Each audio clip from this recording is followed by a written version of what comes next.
Here's a really nice MP7 from LDT. So this is the much higher end, better MP7 out there. If you find these, I think they're typically around 200, 250 at least. I'm not even quite sure who has these right now. I've had this one for a while. So at the time, X-Force Tech USA had it, but I don't believe they have them anymore. But this is, like I said, a lot more heavy duty, a lot more metal components, LDT gearbox, which is a great gearbox. Overall, just a really good blaster. And I wanted to do something with it because I hadn't, and it was something new and different to do. I've messed around with a bunch of those inexpensive MP7s that were, around $50 to $80 on Amazon when they were out. But like I said, this one's a lot nicer. One good thing about that is because this is a nicer one, a lot of times when I'm doing 3D printing, the files that I find that are for airsoft, those are usually the same dimension when we're on higher end gel blasters, because the higher end gel blasters typically are, almost dimension for dimension clones of the airsoft. So that makes printing some things nice, which I do like. So what I did was I printed this new grip, and that fit perfect. So that replaced this standard grip that went on there and folded down. And this, was made specifically for this. You can see this little piece right here. It's like a notch for it to come out. It fits really nice, tight up against the trigger guard, so that's cool. Back here, I printed a different type of butt plate to go on there, so that replaced the factory one. And again, all this was done without, putting any screws, holes, glue onto the actual blaster, which is always kind of cool too. Then just did a little canted riser. And I even put the little HK logo on there.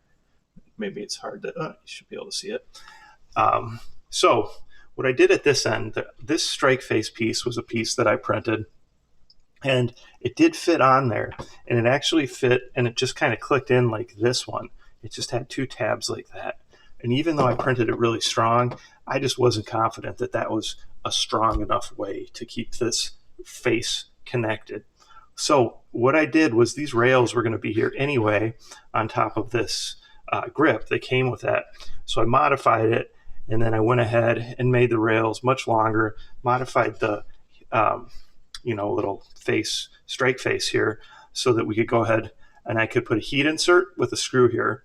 So I did that on each side, and that way, to access the battery, you are going to have to just quick unscrew those two, but it's definitely going to be a lot more stable, strong, all that. So it has a really nice long battery in there now too, and a really good quality one, so it should last for a while. But also put a threaded tip on there, and then this just fake suppressor that recesses into the strike face. All right, so we got a little laser optic here and a Pinty optic here. Again, those are some reasonably priced ones that you can get on Amazon. But yeah, this is a really cool blaster. It does the auto prime. Just going to automatically prime it for you when you put the mag in, right? Mag release is right here. Automatic, semi-automatic. It does have blowback. It's not seeming to be working on this right now, but I didn't feel like tearing it apart yet. So we'll go ahead and mess around with that another time. But there you go, a new MP7 Strikeface, the LDT MP7. Like I said, this is definitely the best, MP7 that I know of that you can get compared to, the less expensive ones out there. Comments, questions, post them below. Like, subscribe, share my channel with your friends, and participate in those monthly giveaways and contests on my YouTube channel. Thanks.